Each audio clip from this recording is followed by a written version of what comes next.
नमस्कार बच्चों। हम लोग एक्सरसाइज 1.3 का छठा सवाल देख रहे हैं। लिखा है कि निम्नलिखित संख्याओं के वर्गमूल ज्ञात करने में इकाई अंक की क्या संभावना है।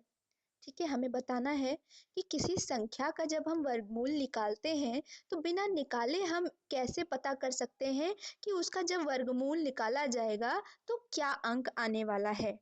तो इसके लिए बहुत आसान है कि आप ये चार्ट कंठस्थ कर लें कि अगर कोई संख्या, कोई वर्ग संख्या का इकाई का अंक 1 है तो जो उसका वर्गमूल निकलेगा उसका इकाई का अंक या तो 1 होगा या फिर 9 होगा। ठीक है, उसके बाद दूसरी संख्या है 4। अगर कोई वर्ग संख्या का इकाई का अंक 4 है तो जब हम उसका वर्गमूल निकालेंगे तो उसकी संभावना हो सकती है कि वो 2 हो अथवा 8 हो।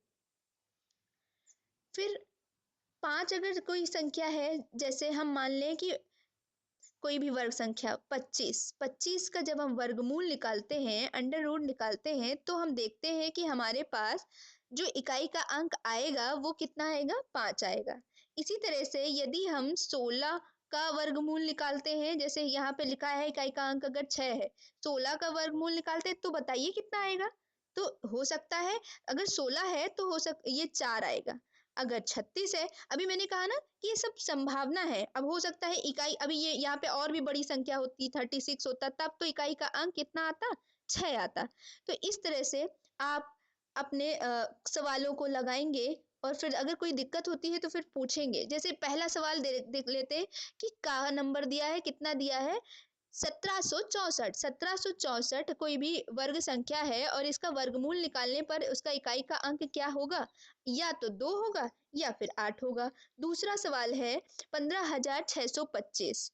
तो अब बताइए, इसको बताइए इकाई का अंक कितना है इस संख्या में, 5। ठीक है, अब 5 का अगर इसका वर्गमूल निकालते हैं, अंडर रूट निकालते हैं, तो हमें कौन सी संख्या प्राप्त होगी, उसके इकाई के अंक में क्या प्राप्त होने वाला है, कुछ भी हो 5 तो उसके इकाई के अंक में मिलने वाला है। तो इस तरह से हमने इसका उत्तर अनुमान विधि से या संभावित तरीके से बोला ना कि इस अंक इकाई का अंक होने की क्या संभावना है, क्या अंक हो सकता है, बिना वर्गमूल ज्ञात किए पूछा है, इसलिए हमने तुरंत इसका उत्तर बता दिया। इसी तरह से आप बाकी के जो बचे हुए भाग हैं उनको कीजिए। ठीक है, और अगर नहीं समझ में आता तो फिर व्हाट्सएप ग्रुप है, उस पर आराम से उसमें से पूछ सकते हैं। ठीक है।